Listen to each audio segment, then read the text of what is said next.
Ladies and gentlemen, this is the 12th and final round. Right hand, Golovkin steps in and down he goes again. Unbelievable. Mayweather makes him pay. What a rookie mistake. A sensational left hook by De La Hoya. It's facts. I'm the best. You know what I mean? Sometimes I don't want to believe it myself, but it's the truth. I'm the best. I'm going to show you how great I am. From Southern California, this is the Last Round Podcast. Welcome back to this week's episode of the Last Round Boxing Podcast. Thank you again for joining us. We had an off week last week, but we are back in your lives once again. Let's just jump straight back into it. Obviously, I think the most recent news, or some of the most recent news that got a lot of attention was the Zuffa card that happened this past weekend, and that was headlined by Jai Opetaia, and I believe it was the first card with the inaugural Zuffa championship on the line. But that's not even the big news.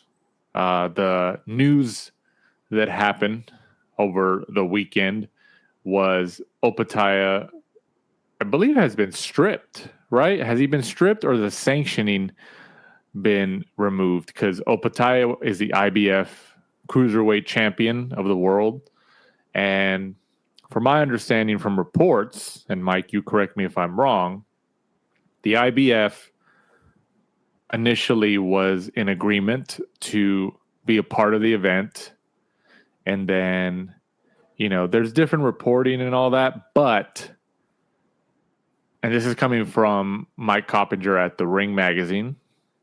I know he's been getting some flack lately, but so however people want to trust the news, trust it as you will. But, you know, he has been a part of the system for a while. But the Ring did report that the IBF pulled out of the sanctioning, or essentially pulled their sanctioning of the fight for Opetaia because of how their title belt, their world championship title, essentially was displayed during the press conference or one of the lead-up events. Am I wrong here, or what did you hear? No, exactly as you said. According to Mike Coppinger, Dan Raphael, they received an email from the IBF president, Darryl Peoples, where he stated they withdrew their sanctioning of the Jai Opetaia, Brandon Glanton, because they felt the placement of the belt on Friday's presser embarrassed the IBF. So, yeah. I mean, was it? Because I haven't seen clips of how it was placed. Did you see anything? Like, how was it placed? Was it behind something? I don't know. Because I haven't seen it. I mean, we should have looked at it, obviously, but I can't remember. I think I read it on Twitter somewhere. I think someone said like it was like on the floor. Oh, wow.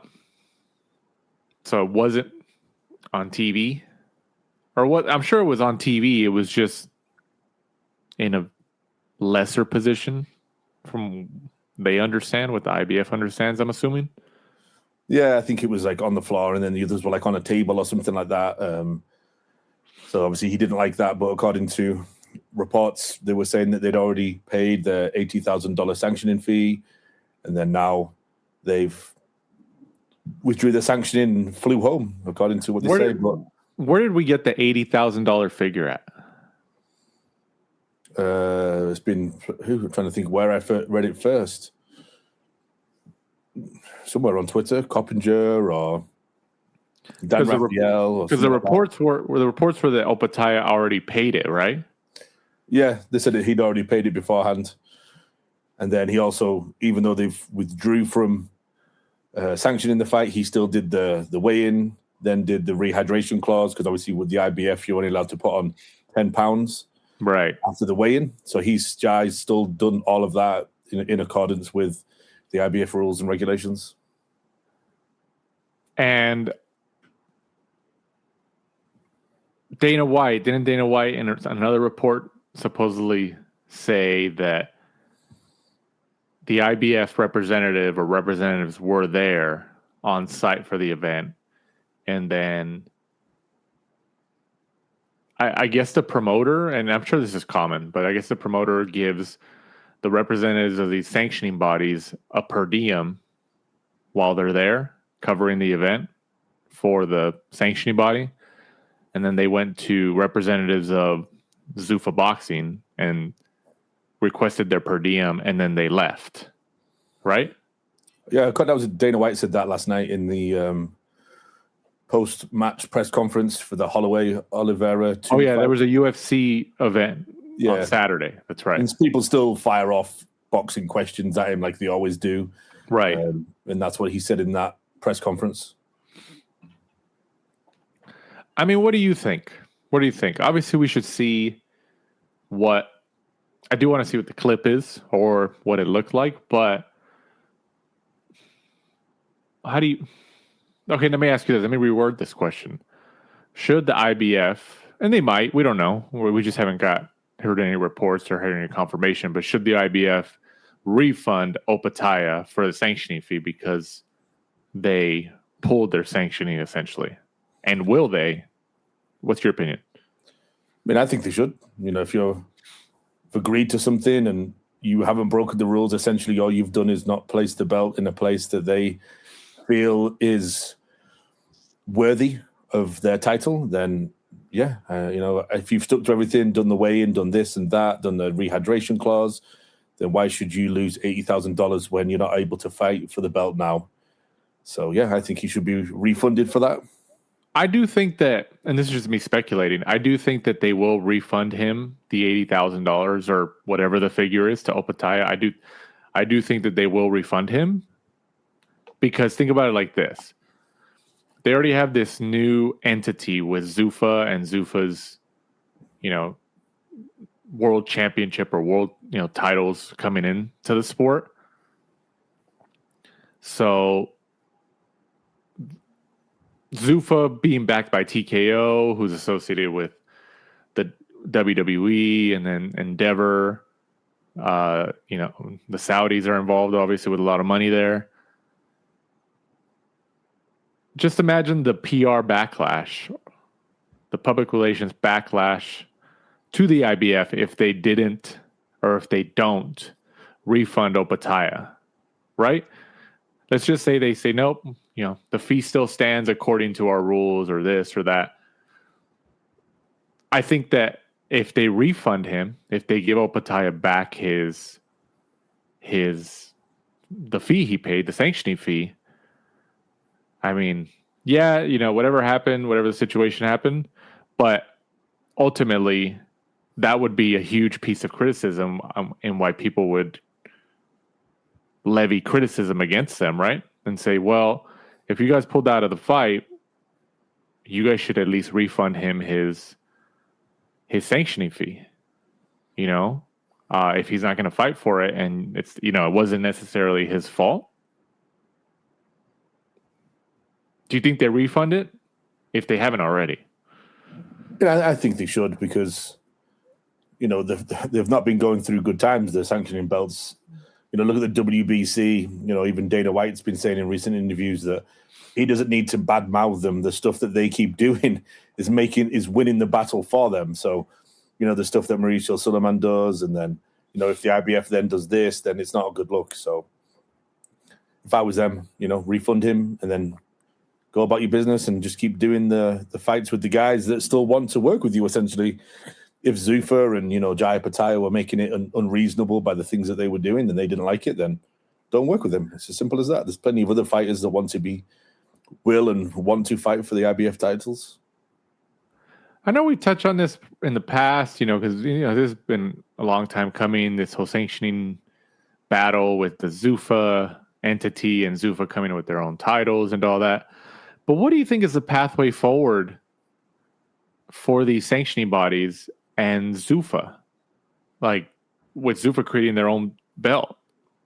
Like, how would you look at it if you had to look at it from some type of potential logical perspective? What's the pathway forward? Because Zuffa, there's a lot of resources behind it. So they're going to push hard into the industry. So how do they work together, or how do they fix their issues? Like, I don't. That's a golden question, right? What do you think? I mean, at the minute, I think you've got everybody else. You don't need to work with them. Essentially, they haven't got too many big stars, so I don't think it's a problem at the minute. But if they keep acquiring, your Jai Opetaias, and then if they're going to end up with, I don't know, Usyk and a Tyson Fury, then you think, okay, like now we might have to bend a little bit to them. But with Matchroom, Frank Warren, PBC still, Top Rank, Golden Boy, you've still got plenty of other, promoters that still want to use that title and, aren't going to make you bow down and kiss the ring, which Zuffa might, it's going to be probably on all Zuffa's terms. Dana White seems to be one of those guys who, he takes the lead and you go by, the song of his tune. I don't think the IBF is going to be able to push him around like they maybe do with other, promoters. So, I think at the minute they're probably just going to have to work elsewhere because, if Zuffa are going to do what they say and have that UFC model, then eventually they're going to push them out completely. Right. And also, Sela, who has essentially is financing Zuffa Boxing, because I think the CEO, Mark Shapiro of TKO, which is a parent company, has said that on their earnings calls, because TKO is a public company, or Endeavor, so quarterly they here in the United States they have quarterly earnings calls where they talk, investor calls to talk about how the company performed during the past quarter and all that. By federal law they have to do that over here in the United States. And he did say on a call recently that they handled the operational aspect of the company of Zuffa, and Sela, which is the public investment fund from the Saudis, finances it. So he's already admitted that. So what I'm connecting that to is that there's already been information out there that the Saudis have not just an influence on DAZN, but they have a financial stake in DAZN. I don't know if it was like 10% or more. 13, I think. Something like that, right? So essentially, it's like, well, whether you go to DAZN and you go with this promoter over there, or you go to Zuffa on Paramount, the money's kind of the same. Like the powers that be, which is who holds the purse, they have a significant presence on both sides. So are they just eventually going to just turn everything together as time goes on? Or, what are we waiting for here? It's like the money's coming from essentially the same place to a lot of these, like at least for the bigger fights. But for Zuffa, for sure, they've already said that the money's coming from Sela, which is the Saudis. And in DAZN, I think that possibly the bigger fights on DAZN come from the Saudis, right? So, like, essentially what I'm asking is, like, what are we, knowing that, putting that information out there, what happens? What happens in the future? It's like Big Brother on both sides. And people think like, oh, it's DAZN, and, people have options and stuff like that. I understand that, but it's like, well, it's kind of, it's the same people. Yeah, I don't know if they're gonna. It's interesting, isn't it? Because you've got the money like into Zuffa, which has like Dana White's and the UFC's name, but then they kind of fund it. So it's like, why didn't they pick their own name? Why didn't because Zuffa's like a Dana White, Lorenzo Fertitta's name, and those guys run it. But I think it's just a better marketing. So especially the American boxing industry and fans can accept it. I think it was just a marketing tactic, and I mean, whether people like it or not, Dana White has. I mean, UFC is a juggernaut. they might not have big stars right now in the last couple of years, like McGregor and, Rousey and stuff like that, like mainstream stars, but they've developed it. They developed the league, the UFC league, into like a consistent, event drawing entity where people watch. Like he's turned it into like a sport where like baseball, basketball, football, where there's a dedicated fan base already, where people just like, oh, there's fans of the sport, like people say like, oh yeah, I'm going to watch baseball, I'm going to watch basketball, I'm going to watch football. Where in boxing, it was like the last decade or so, how many people, at least mainstream fans, would say, oh, I'm going to watch boxing? Like a lot of them would say, oh, so-and-so's fighting, I'm going to watch so-and-so, which has happened for a long time, but UFC has become a part of that realm with mainstream sports, essentially, in the United States, where people became a fan of the brand and not particularly individual fighters.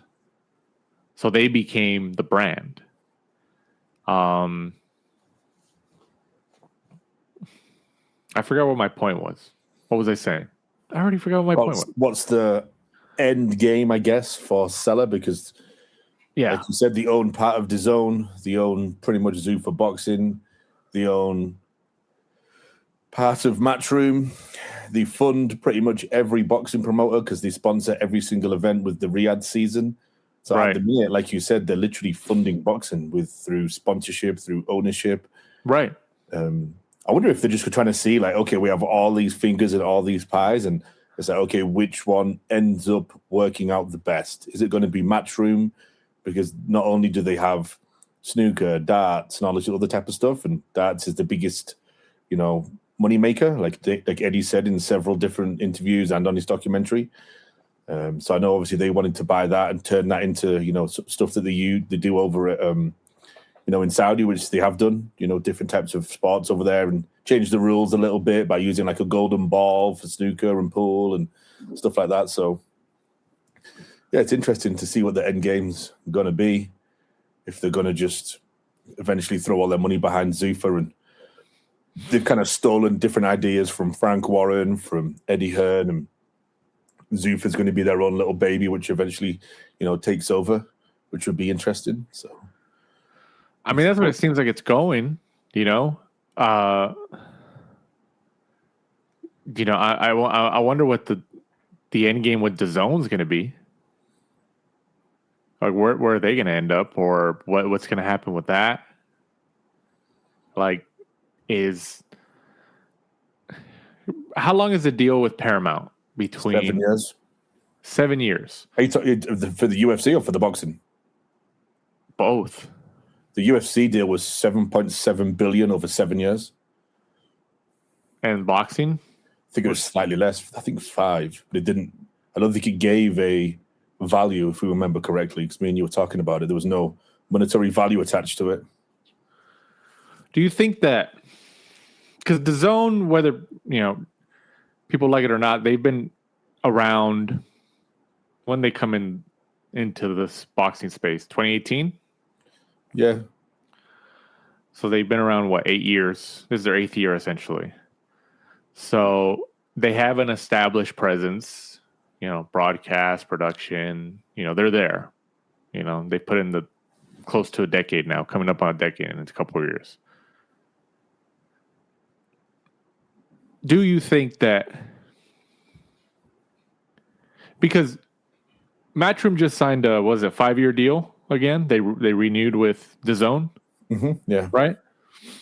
Zuffa, the reported agreement with Paramount was about maybe 5 years? I think so, yeah. Do you think that in 5 years from now, there is kind of a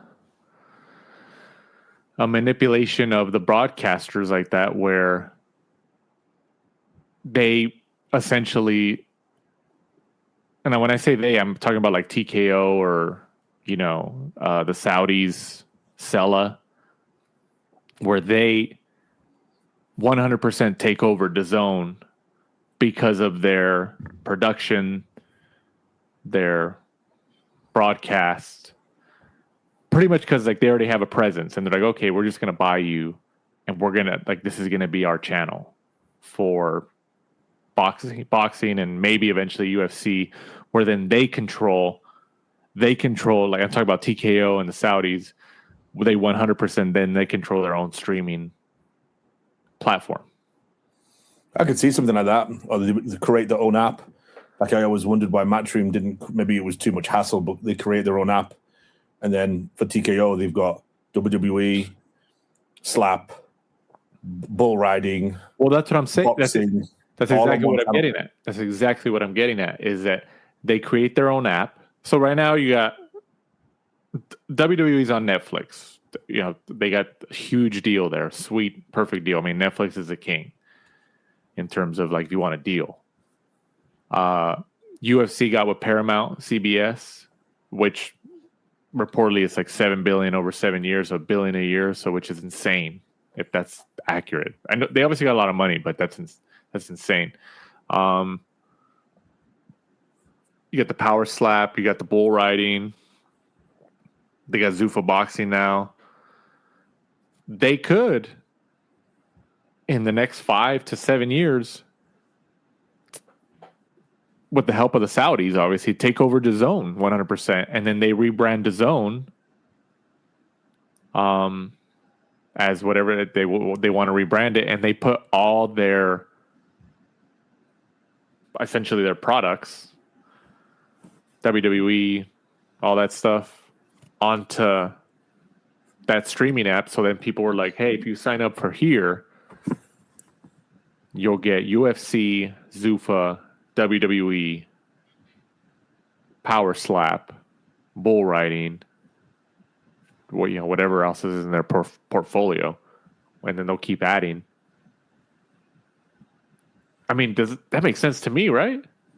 Yeah, I don't understand why Matchroom didn't do it, but maybe it's the overheads for like having... I think it's money. It's the overhead. Yeah, where you can get instant money from like a Netflix deal, a Paramount deal, and you haven't got all the hassle and overheads and employing and stuff like that.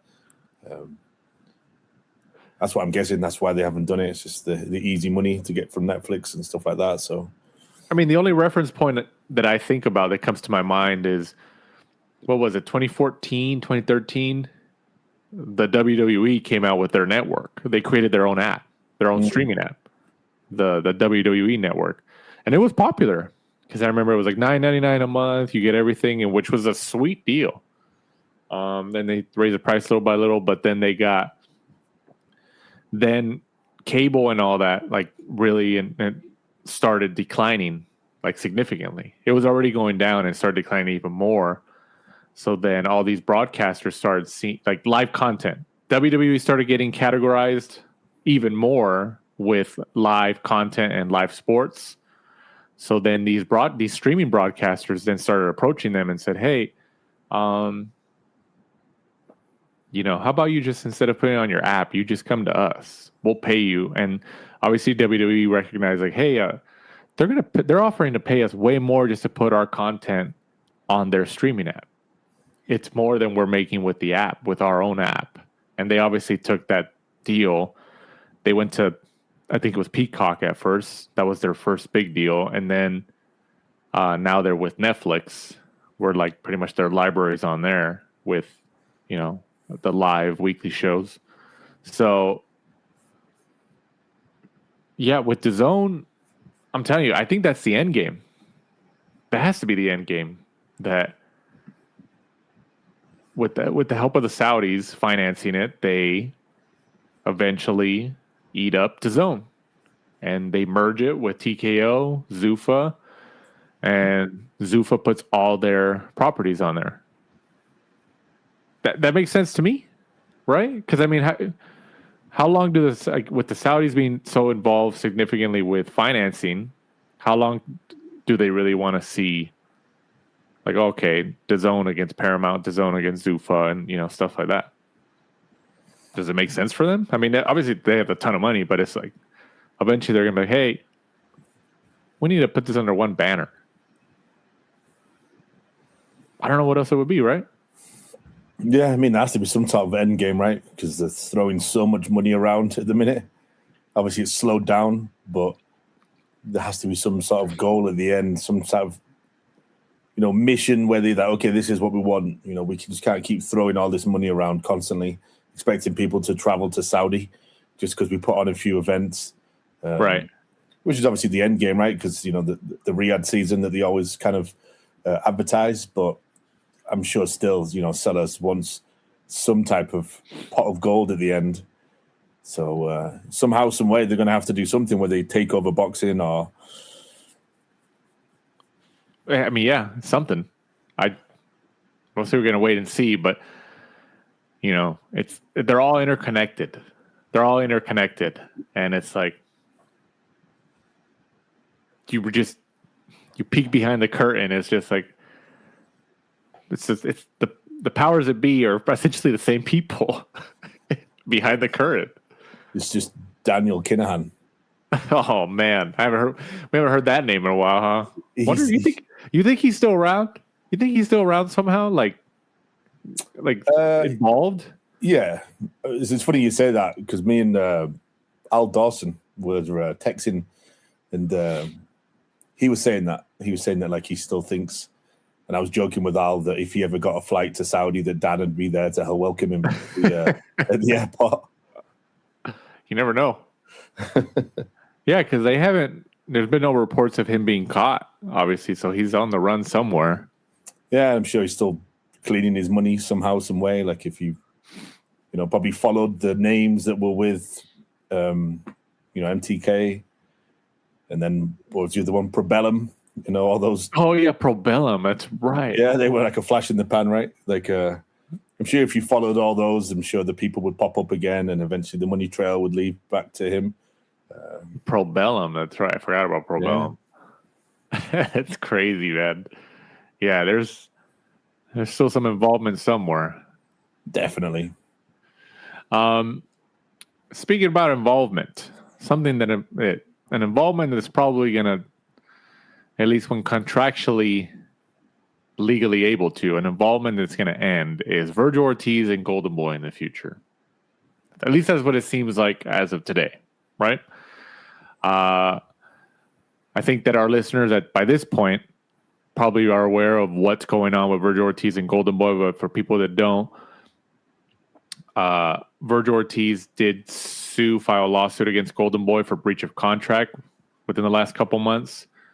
I believe their main allegation was that because Vergil Ortiz and his team had said that they were trying to make the fight with Boots Ennis, which he's a matchroom fighter, but they were alleging that Golden Boy was like an obstacle, and also that like I mentioned, their main allegation, Vergil Ortiz's main allegation was in the lawsuit that Golden Boy didn't have an active broadcast agreement or an agreement with DAZN, and Ortiz's contract or agreement with Golden Boy as a promoter, I guess, has a clause in there that says, hey, if you don't have an active agreement with, I don't know if it said DAZN specifically or a broadcaster, then I guess the agreement is like void, or they have an opt-out clause or something like that.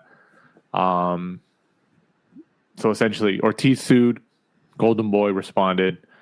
The case recently went to a federal judge who essentially ruled in favor of Golden Boy that this matter had to be referred to arbitration as listed in the contract between the fighter and the promoter. Am I right, or am I missing something? No, I believe that's correct. Right? So, what's your take on this? Because I don't think I think we've touched on the topic within the last couple of weeks, but there's obviously been major developments within the last couple of weeks. It's interesting. What's your take on the latest developments, at least? It's interesting because if you remember a few months back, Ben Whittaker, Caroline Dubois, and others, I think, were released from their contracts because Boxer lost their contract with Sky Sports. And that's how Caroline Dubois signed with MVP, and I believe Ben Whittaker also was able to sign with Matchroom because their contract had the same thing, saying that they were, null and void, I guess, if they didn't have the contract with Sky Sports. But don't you think that that's because Boxer is a little bit less of a juggernaut, for lack of a better word, than Golden Boy is? Golden Boy has more resources because they're more established to be able to fight stuff like that, where Boxer is not. So they're just like, hey, like, this battle isn't worth it financially. Just let them out of their contract. Yeah, but I mean, you'd have thought they'd still try to fight it because they essentially went from Sky Sports to BBC. They went from, a cable company to terrestrial TV that probably had more eyes. So I'm surprising, but maybe they couldn't afford it as well. Maybe that's what I'm saying. It had to been a financial thing, right? Like it's just maybe, it's just. Yeah, maybe in hindsight they were kind of like, you know what, we can't afford to keep him anyway. So like, good luck. See you later. Yeah. See you down the road. Right. It's an interesting one because if you look at it from like Golden Boy's point of view, is he's probably cost him a lot of money because he's had like main events called off because he got sick, and at least 2 of those, and they've probably got so much money invested to him to get him to this point, and I understand they probably want to like start getting some of that money back when he gets to the big fights, kind of like Eddie with Conor Benn. When he left, he was probably just about getting the money back that he'd invested and lost. And then Vergil wants to fly the nest somewhere else. And I get it. It's a short career. And the money that was quoted in those courts, I think he was going to get double if he went to Matchroom or whoever it was for the fight. I think it was like 12 million, wasn't it? And he was going to get... That was reports. And I'm telling you, like, that's a huge number, man. Yeah, that's a lot of money for somebody like Vergil Ortiz. That's a huge number. When he fought in San Antonio, I remember seeing the video. He didn't even sell out in San Antonio, which is his hometown. So to say, he's getting 12 million, that just kind of shows that some of the purses that, in and around boxing are crazy. Yeah. I mean, and we like Vergil Ortiz. I think he signed with Golden Boy when he was like 17 or something like that. He was young. And he's a fighter, man. He's a throwback fighter. He really is. And it sucks that this is happening. Who I didn't mention is obviously who is involved is Ortiz's manager, Rich Morrigan. Is that it? Yeah. Mm-hmm. Because I think Golden Boy also filed a separate lawsuit against Ortiz's manager, Morrigan, because I guess they're alleging that his involvement, is really affecting the situation here and the relationship and all that. I mean, didn't they? I don't know if they filed a lawsuit against Ryan Garcia's attorney, who's also kind of like his manager, Lupa Valencia. But it's kind of like another situation like that, right? It's just kind of like, like it. It's like Mikey Garcia. Remember his Top Rank one, and he sat on the shelf for 2 years. Do you think that's going to happen with Ortiz? I hope not, because he's probably going towards the prime of his career. The last thing I don't think that's going to happen with Ortiz because Golden Boy doesn't really have. They just have Ryan Garcia, who's like pulling eyeballs for them in terms of like something. When that happened with Top Rank and Mikey Garcia, Top Rank had a decent stable. Lomachenko, Crawford. They had a lot of guys across their stable that were like, hey, no, and I don't know what were they on HBO at the time or what. Who were they with? Who was Top Rank with during that whole Mikey Garcia lawsuit, like litigation? I think at the beginning they were with HBO, right? I think so. Yeah. I don't think this goes that far with Ortiz and Golden Boy. I don't think so, right? Who do you think would fold first? I mean, they're supposedly going to some type of arbitration. That's what the federal judge ruled. But who do you think would want to just settle first? Is it Golden Boy or Ortiz? It kind of depends on who kind of wants to kind of get this over with. Like the Ortiz, I think realizes like, hey, I want to fight. Golden Boy needs business. You have to sell. Yeah. Because if you're Golden Boy, you can be like, well, if you're not going to stay with me, you're not going anywhere. And then you can just be like, stretch it out, get to the point where people forget about him. He's older. He's not the star that he once was, because there's going to be other stars coming up whilst he's sat on the shelf. If that's the case, Mikey was lucky that he came back and started starching people, and he got a few really good, high profile knockouts the moment that he came back. Right. No, exactly. And then DAZN came on the scene, signed him up, and he was getting paid crazy money. So supposedly the allegations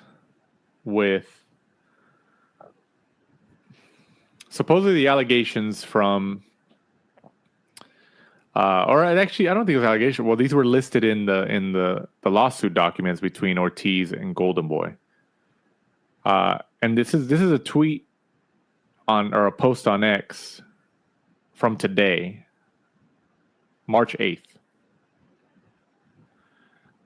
This is coming from the account of Vergil Ortiz's manager, Rich Merigian, RGM Boxing on X.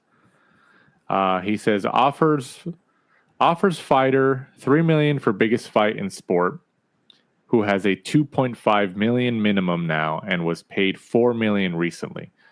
So he's essentially saying Golden Boy offered Ortiz $3 million for the Ennis fight, right? Just fill in the blanks. And Ortiz in his contract says that he has to make at least a minimum of $2.5 million. And Ortiz, I guess, in his prior fight, was paid $4 million. That's how I understand that. And then Merigian goes on to add, fighter says no. So Ortiz says no. Please give another opponent as per our contract, as we are too far apart. Golden Boy says no. No more opponents. No more money. Take it or sit out. Then Golden Boy sues manager for claiming he lost $10 million minimum net profit. His last fight was Erickson Lubin, yeah. Manager gets offers legally allowed under his contract, in which one was $16 million guaranteed, no matter what, and other was $12 million to $20 million with incentives.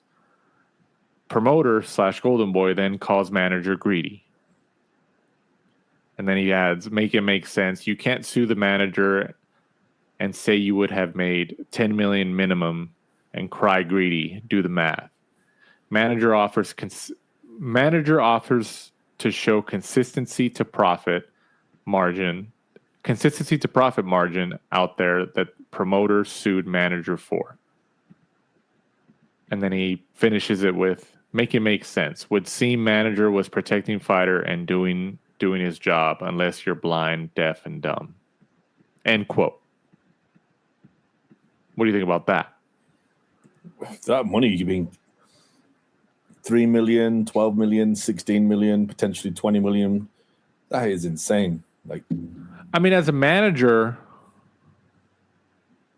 did his job? Is he doing his job? 100%, and doing it very, very well. If those numbers are real, he's doing it. If those numbers are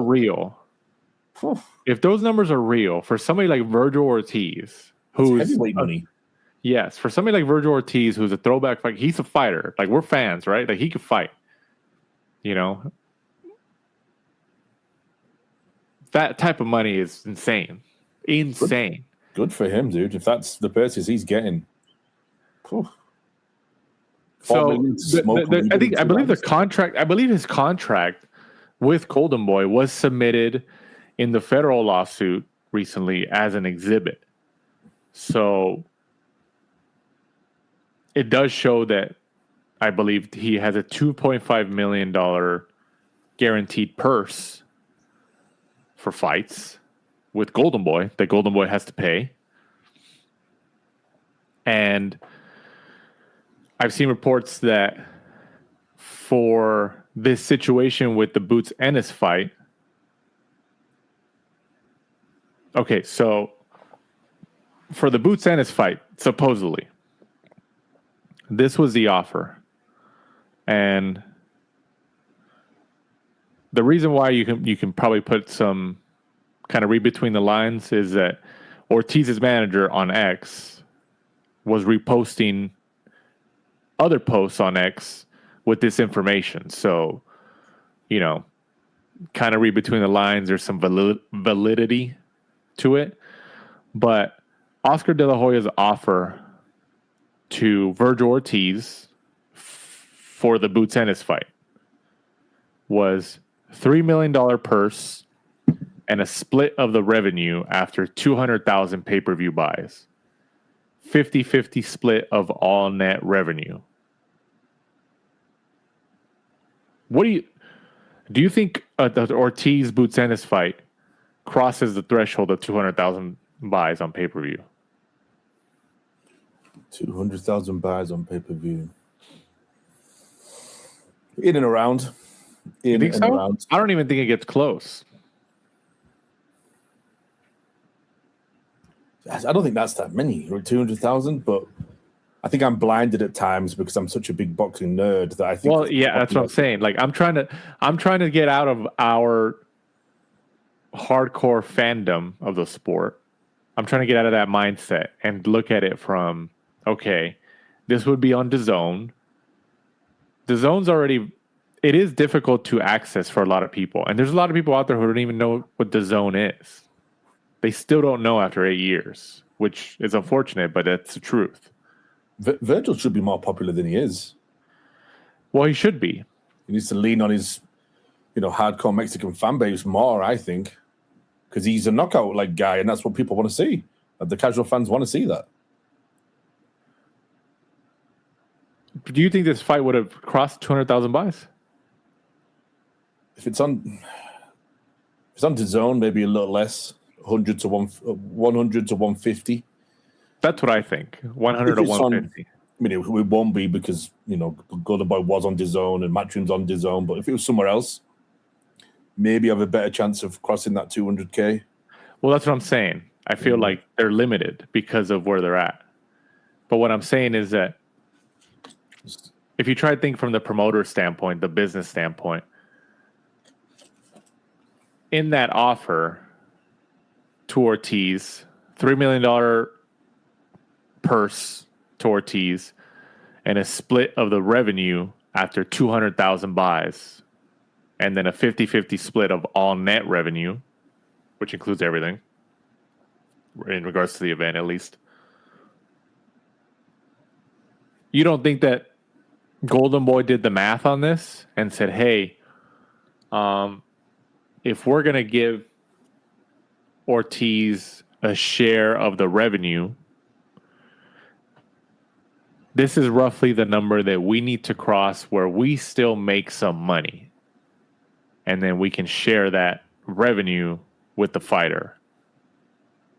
And they came up with 200,000 buys, right? Yeah, that's what they've come up with, right? Because for like Canelo, who his purse is a lot higher, obviously. He gets a share of the revenue probably for everything, regardless, because he already brings in the money. But so that was. Go ahead. The New York card. Remember the one with Ryan and all those guys? Yeah, in the middle of Times Square. That did 250 on DAZN. Just to give you a comparison while we're talking. Well, that's what I'm saying. And that one had Ryan, Teofimo, Devin Haney, Rowley. So that's Golden Boy's offer. At least I'm going through posts on Meridian's X right now. $3 million minimum, or guaranteed purse, split of the revenue after 200,000 buys, and 50-50 split of all net revenue.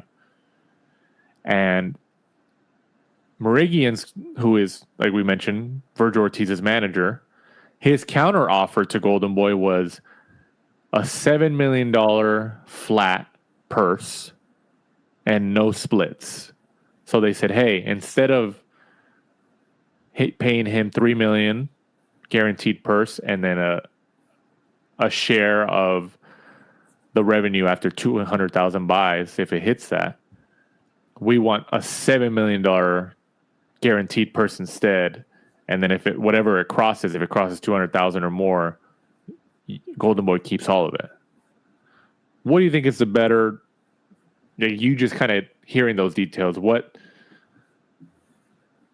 What's the better offer, or what's like the more appropriate offer? I guess. Like, I think if you're Vergil, the 7, right? Yeah, right. I mean, because he's looking out. The manager's looking out for his fighter. He's not really looking out for the promoter in a sense, right? He's hired. Yeah, and he's not the type of outgoing guy that's gonna get into a fake fight to sell it or do a million interviews like you see the guys do for these big pay-per-view fights. That's really not Vergil. So I think taking a higher flat fee is probably more appropriate. Right. I mean, is it kind of indicating if they want a flat fee of 7? Because think about it like this. Let's just say the fight crossed 200,000 buys. Let's just say 250. How much are pay-per-views right now? I mean, they were $79.99, weren't they? But they've but on the DAZN, they have these tiers. What would the average be? $50? Say 50 to make it easy. So do $50 times 250,000.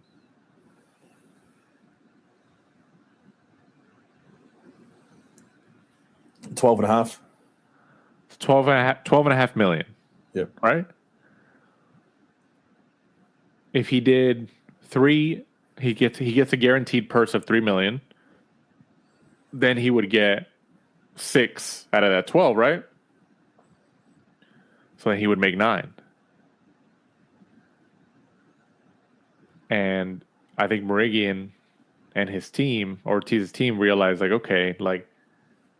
I mean, and I'm speculating here, but don't you think that they're looking at it more like, we'd rather take the guaranteed 7 because we know that there's a chance this isn't going to cross the threshold of 200,000 buys. Right. So we'll take the guaranteed 7 we'll take the risk that even if the fight crosses 200,000, which they obviously don't think it will, at least based on the counteroffer.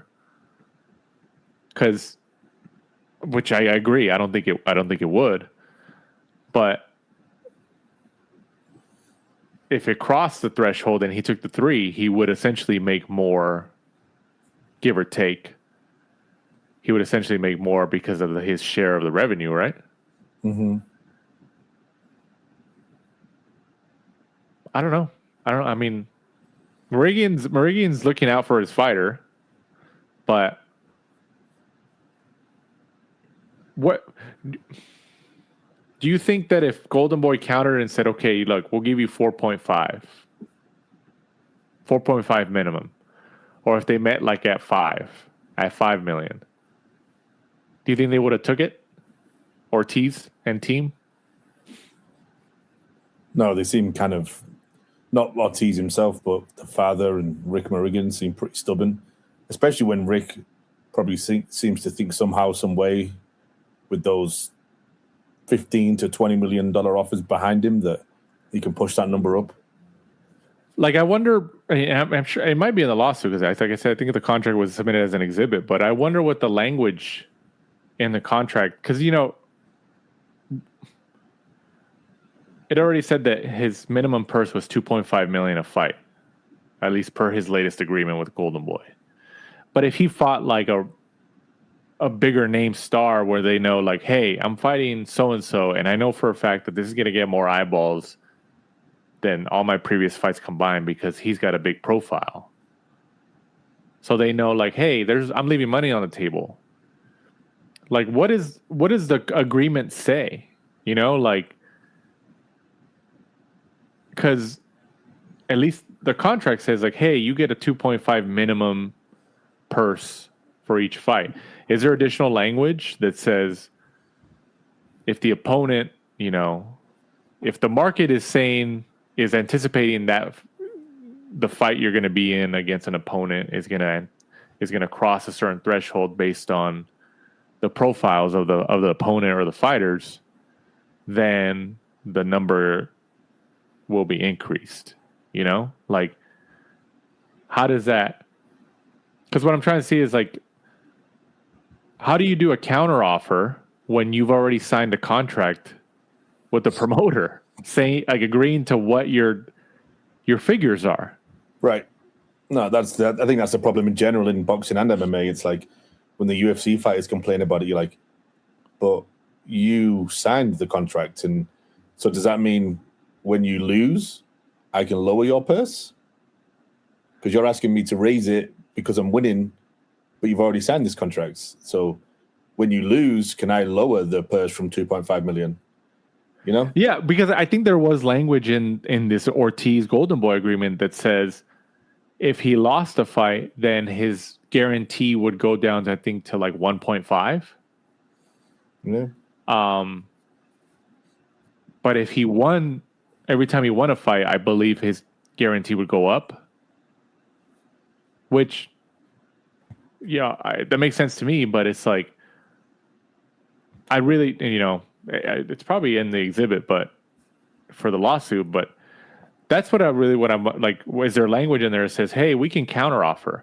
It's like, well, I mean, if you can counteroffer, what's the point of the agreement?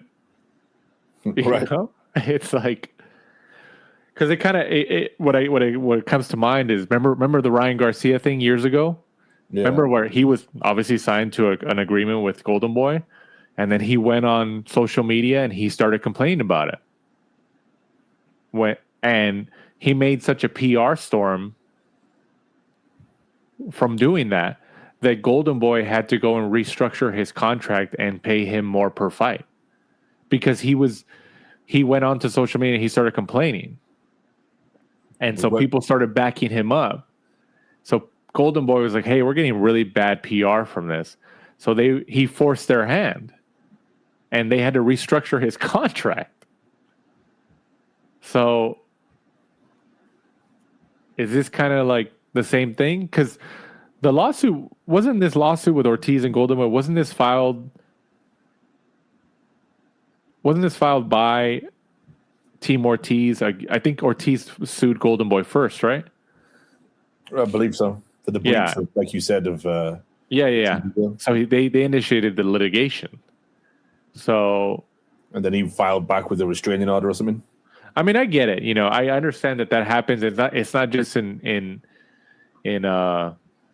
boxing, but it happens in other industries too. Like it's happened in entertainment. I've seen it in entertainment because I don't know if you remember, but Dave Chappelle, the comedian, a couple years back. Because remember, like 20 years ago or 25 years ago, he on Comedy Central, the channel over here in the United States. Well, I know you lived in the UK at the time. Did you guys have the Chappelle show over there? No, I don't remember it, but it could have been on like a certain cable channel. Okay, yeah. Well, you were over there. But over here in the United States, there was a channel called Comedy Central. And Dave Chappelle made his mark on that show because he had like a show called The Chappelle Show where he did comedy bits and skits and stuff like that. He did it for like 2 or 3 seasons and, you know, left and kind of disappeared for a while. But I forgot who actually owned the rights to that show, but it wasn't Dave Chappelle.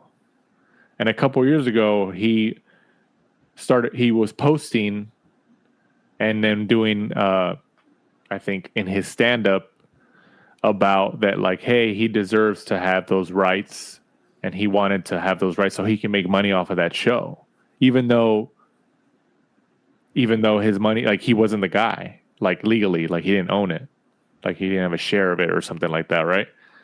Well, obviously Dave Chappelle's got a big profile, so he was able to drum up a PR storm just like Ryan Garcia did years ago.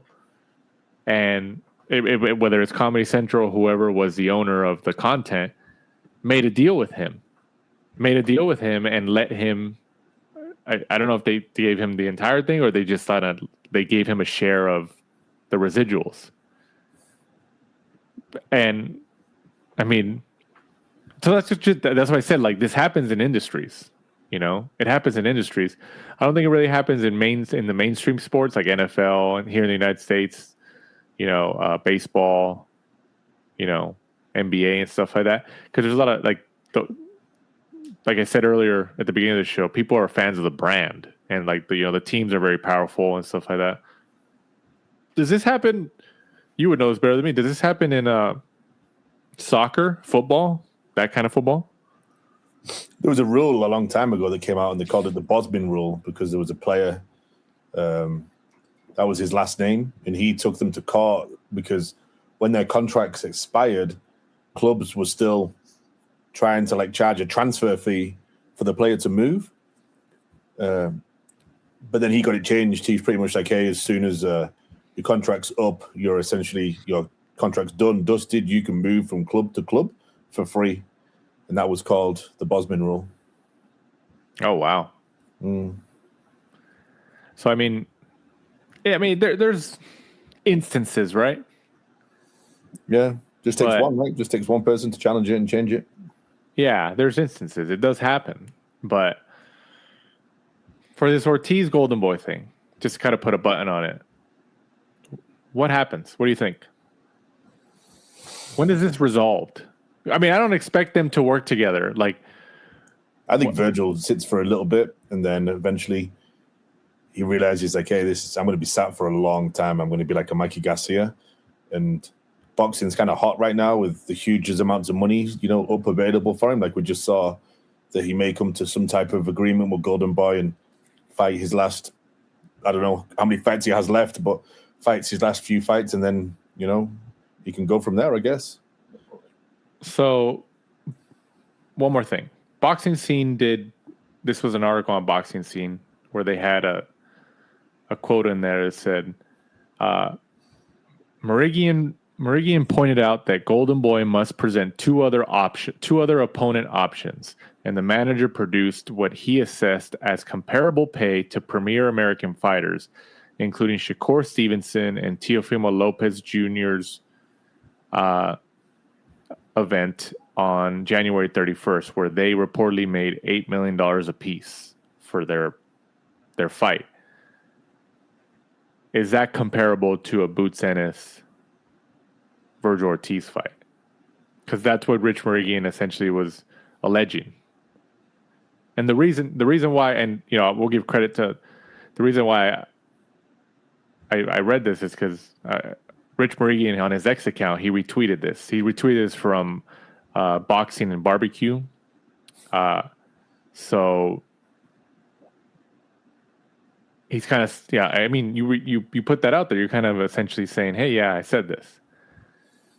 No.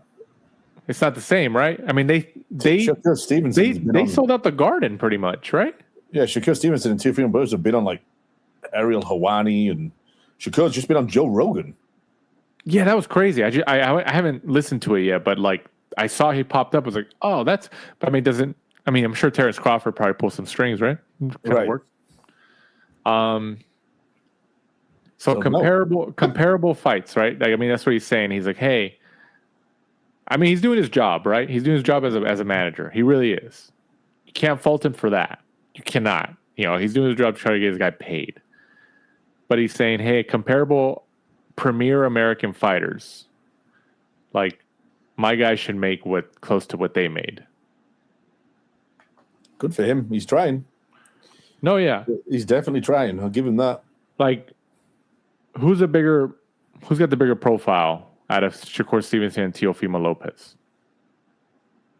Oof.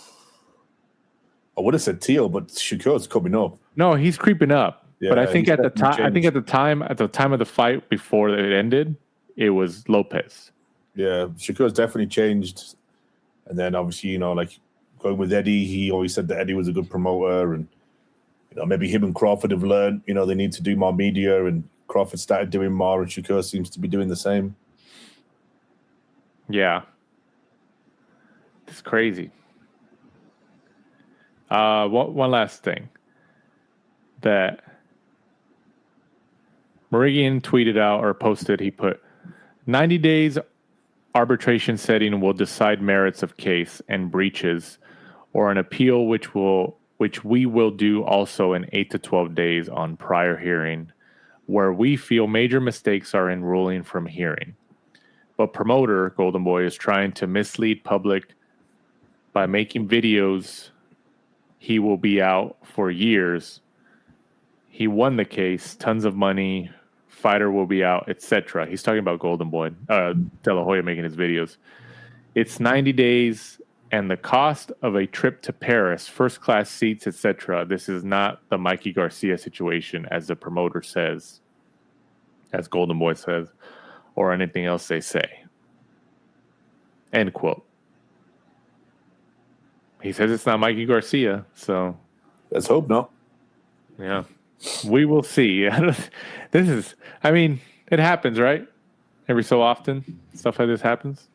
So, I know we're hitting an hour here, but I wanted to get your reaction. So, the British Boxing Board of Control held its awards, their annual awards, this past weekend, celebrating the excellence across British boxing. Did you know they had these awards? Yes. Yeah, I've seen them advertised before. Yeah. Okay. How long? So they've been around for a while, right? Mm-hmm. Yeah. Okay. So I'm gonna tell you the names of the winners. This is for 2025. So they had the awards recently, and these are for 2020, all of 2025.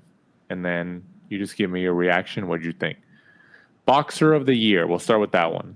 Fabio Wardley, recognized for his 2025 campaign, including knockout victories over Justice Hooney. Did we go over that fight? I don't even remember that. And Joseph Parker, which elevated him to WBO heavyweight champion after Alexander Usyk vacated the title. What do you think about that award to Fabio Wardley as the Boxer of the Year for 2025? I mean, you can't say no, right? You can't say disagree with it. Probably lost nearly every single round against Justice Honey. Boom, knocks him out in the 10th. Joseph Parker goes in as the underdog. And then obviously TKO's Joseph Parker in the 11th. Came from a white collar background essentially. And then now he's a WBO heavyweight world title holder. So unbelievable. An unbelievable path. So you agree with that? Yeah, I mean, I'd have to sit down and go through every single boxer in England to see if I could find anyone different. But yeah, off the top of my head, I think that's just deserved. Yeah. Next one. Contest of the Year. Chris Eubank Jr. versus Conor Benn, the first fight. The April 2025 middleweight clash at the Tottenham Hotspur Stadium was honored as the best bout of the year, noted for its intensity and rivalry. Do you agree with that? Yeah, I think if you include the all-round showmanship, the stadium, the ring walk, the glitz, the glamour. Eubank Sr. coming out like it was WWE again. Yeah, and then obviously like you've got the whole story from the dads to the first fight gets called off because Conor Benn tests positive for drugs or PEDs to be precise. Then it was like a 2-year gap until they managed to get it rearranged. Right. Yeah, that whole story was pretty good. So you're on board with that? Yeah. Last year was probably a bad year for British sports because all the big fights were held in Saudi. Yeah, I'm sure that has an effect. Yeah. Yeah, now that you say that. Yeah, that definitely has an effect. Yeah, because Eubank Jr., Conor Benn they luckily got that. AJ fights, Tyson Fury fights, all the big names that normally do like the big promotions, they weren't there. Young Boxer of the Year, Moses Atauma, honored for his rapid rise, including stoppage wins over Mike Balogun and Dillian White in just 3 rounds. What do you think about that? Yeah, he's like the biggest sort of name, isn't he, at the minute that's really coming up. And especially in the heavyweight division. He looks like to be like another level. He's like the Tom Aspinall of the boxing world. Just seems to be big, but at the same time, fast, strong, powerful. Fast feet, fast hands. Yeah, so that's a good pick. And then Overseas Boxer of the Year, Alexander Usyk, awarded for his knockout victory over Daniel Dubois at Wembley Stadium, reclaiming his status as undisputed heavyweight champion. You agree with that? Well, you're asking the wrong guy. I'm a big fan of Usyk and Lomachenko, so yeah. I mean, look at what Usyk's done over the last few years. To cruiserweight, then to heavyweight, and then he's still here. He's got a few more fights probably in him, and then he'll retire, and hopefully then he'll kind of get the plaudits that I think he deserves. Oh, there's one more I missed. Trainer of the Year. Ooh. Did you already look at these? No, you the one. Okay, I'm gonna have you guess on this one. Who do you think is Trainer of the Year? So it's gonna have to be British, right? So yes. Trainer of the year from the UK. Probably like someone like Tony Sims. He's got a big stable of fighters. Ben Davison. Ben Davidson. Recognized for guiding Wardley and Atalma to wins. Yes. Yeah. Makes sense. I should have really have gotten that since the fact that you gave me the fighters. Yeah. Well, I didn't know he trained both of them. Well, yeah, he took Wardley on probably 2 fights ago because he was trained by somebody else, and then right. I think that's why I kind of and then they kind of like have Ben in as like, I don't know, another coach. I guess like I don't know whether he's classed as a head coach essentially, or like there's 2 head coaches in that team because I don't think he fired his original team that he hit the scenes with. Right. Right. Yeah. So you agree with that one? Yeah, I mean he is good. He gets a lot of shit, doesn't he? Boxer sized Ben. They try to make out like he's a he's more of a boxer sized trainer. But look at his. That's pretty funny. Look at his resume. He did come in to the sport in a strange way. Tyson Fury just kind of brought him in. Yeah, but he's lasted. You look at his resume. Like people wouldn't go there if he didn't do that. Because remember when Fury brought him in years ago, and people were just like, "What? What are you doing?" And people thought like they accused Fury of saying like, or of trying to just keep more money. Like, oh, it's because you could pay him less because he doesn't have like a heavy background as training, and you're keeping more of your money. But look at that, like he's lasted. He's lasted since then, and turn around Lee Wood's career from being a British level. So I mean, he got criticism back then, and I mean, I think we did episodes around the time, obviously, and I mean, I think that the criticism was appropriate at the time because people were like, what are you doing here? But he's lasted. Look at him now. he's. Would you say that he's proven himself to the sport? Absolutely, because he's worked with a range of people. It's not like he originally obviously came in, Tyson Fury, Billy Joe Saunders. Both of them were super talented anyway. He was just more of like a game plan type guy. But then now he's turned around to people like, Lee Wood, Fabio Wardley, and others. Moses Atama's obviously come in, great talent. Probably could have picked any gym in the country, and he goes with Ben. So just goes to show, And then obviously you've got, I forget his name now, the guy that does all the game plans and the breakdown. And he used to be on Twitter a bit, and he had a good YouTube channel, like breaking down like fighters and what they do well and like how to beat them and stuff. Lee, I forget his name. It's fucking Lee. I can't remember. Something like that, right? Yeah, but he's like his assistant. He's the kind of like the game plan guy. Right. He's really good. Yeah. So overall, you agree with the British Boxing Board of Control? Surprisingly, yes. Yeah. Oh, that's what I'm saying, because I know sometimes you're not a really big fan. So, but this time you kind of give them credit. They did all right. Yeah, I think that was good. But most of those, off the top of your head, you're like, yeah, I kind of agree with that. Yeah, makes sense to me. Okay,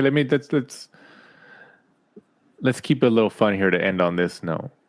Who is your guess for 2026? So their awards ceremony will obviously be probably around this time next year for 2027 for the awards for 2026. Who's going to be the fighter of the year?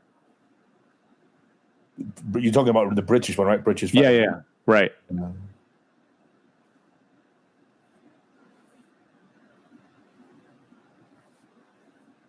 If you just had to put him through your mind. I'm trying to think like who's going to have some big fights this year, and Conor Ben. I could see someone like Moses Itauma step up and go from the prospect to win that. Maybe beats Franklin, and then if Dubois beats Fabio Wardley or Wardley beats Dubois in that upcoming fight, they're all with Frank Warren. Frank Warren goes, you know what? Like, I think Moses is ready. Sticks him in. He gets the WBO title off one of those two, or Usyk faces that Rico Verhernian fights. Pardon me, someone else in the summer, and then he's like, hey, you know what? I'm done. The belts fragment. Moses Itauma picks one up, and then he's essentially like he's not a prospect anymore. And then I can see him maybe do that. Conor Ben, I think, probably fights Regis Prograis, and then I think he'll get beat if he fights someone like a live body. Does the fighter have to fight in the UK, essentially, or Britain, Great Britain? I'm thinking for me, I look at it more of he is British. Like, you know, he's... well, that's what I think, right? Like, because what I'm thinking, what came to mind was Conor Ben being signed by Zuffa. See, I think he'll do Prograis, but then I think when they stick him in with someone, unless they're trying to wrap him in cotton wool to, you know, if they get the Sky Sports deal, which it sounds like they will, and they're trying to keep a British audience, they probably don't want to stick him in with someone too crazy, but that's what Dana does. If he's going by what he says, then he'll be in with someone live, and unfortunately, I think he'll lose. Yeah. No, I totally see that. I think Ryan beats him. I think Rowley probably beats him. I think Conor maybe beats Lewis Crocker if he manages to fight him, but he's a matchroom fighter. You think Ben is that like? You think he's really like? You think Ryan beats him? Yeah. Really? He's never won an area title, a British title, an English title, a Commonwealth title, an international title, and then he fought Chris Van Heerden, who was old. He fought Chris Algieri, who was old. He beat a beaten up and drained Chris Eubank Jr. Yeah, a lot of the fighters were like older and given like 5 or 6 weeks notice before the fight, or they were dragged up from like 140 to 147. So they were, just smaller. But hey, we'll give you a good purse. We'll give you 5 or 6 weeks to train, and we're just going to buy your scalp to put him on the resume. I don't know. Maybe I'm just giving him too much credit. Sells tickets, so that's the reason why. It's like anyone else. Maybe that's it. Maybe I'm buying into the marketing behind it. That's probably what it is. Which that's Eddie Hearn for you, the snake charmer. Isn't it? No, it works. It works. Yeah. Mm-hmm. No, I could see that. Yeah. Well, your pick is Itauma as fighter of the year. Mm-hmm.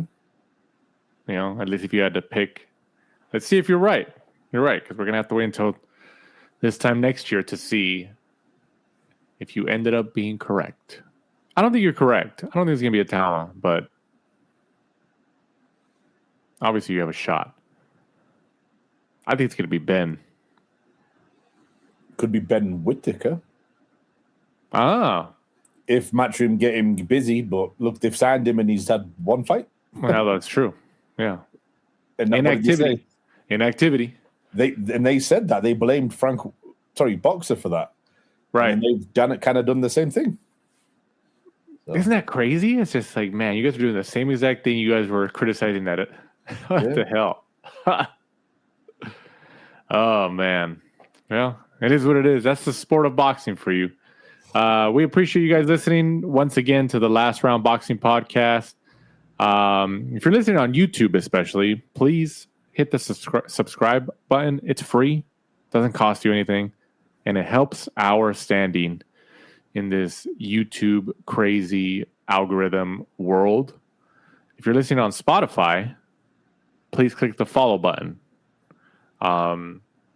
That definitely helps, obviously, our algorithm on Spotify. And if you're listening on any other podcast platforms we're on, please subscribe on there or hit the follow. It helps. Definitely helps, especially on YouTube. Hit subscribe, thumbs up the episode so we can kind of reach more eyeballs and hopefully get some bigger guests. We're trying to secure some bigger names. So, but obviously, the bigger profile we have, it'd be a lot easier for them to say yes to us. So, we are trying little by little. But before we sign off, once again, Mike, go ahead and let them know where they can find us and follow us. At The Last Round 12 on Instagram and Twitter. And be sure to join us next week. We'll be reviewing the Arnold Barboza, Kenneth Sims Jr. card and the Jazzy Dickens against Anthony Kakachi card. Oh, yeah. Which has a couple of your favorite belts, Danny, IBO world titles. That's true. But now you mentioned, because we didn't touch on that, Joseph Diaz Jr. And Barboza? And Rocha, I'm sorry. Alexis Rocha. I can't believe we forgot that. And Rocha's a friend of the show. We apologize, Lex. Alexis Rocha versus Joseph Diaz Jr., a Golden Boy card on the DAZN happening this upcoming weekend. Is that in... the Honda Center in Anaheim, California. So where the Disneyland and the Angels baseball team plays. That's where they're playing, right there at the Honda Center. So Jojo Diaz Jr., Alexis Rocha, out of Southern California, right? Santa Ana, California versus El Monte, California, or he's from like South El Monte or something like that. So they're only about maybe 20 miles apart, 15 miles apart. So that should be a fun fight. Yeah. It's a very interesting fight, though. It's just like, it's kind of like a crossroads fight, you know? Yeah, poor Jojo, man. They've been throwing him to the wolves left, right, and center, but he's kind of just changed and become a gatekeeper, journeyman banger. So he's super fun to watch now. Yeah. I'm definitely interested because Lex is a bigger guy than Jojo. So this is an interesting matchup. So, because Lex is a bigger guy. So we will see. But I definitely view this as a type of crossroads fight. So I'm looking forward to that. But once again, guys, we appreciate you guys for listening to another episode of the Last Round Boxing Podcast. Like Mike said, we'll be back next week with some more news, notes, reviews, previews, and all that in this sport of boxing. So once again, for my co-host Michael Shepard, I'm Danny Z. This is the Last Round. Thanks for supporting and listening to the show. Follow us at The Last Round 12 on social media. Rate, review, and subscribe. This is the Last Round Podcast.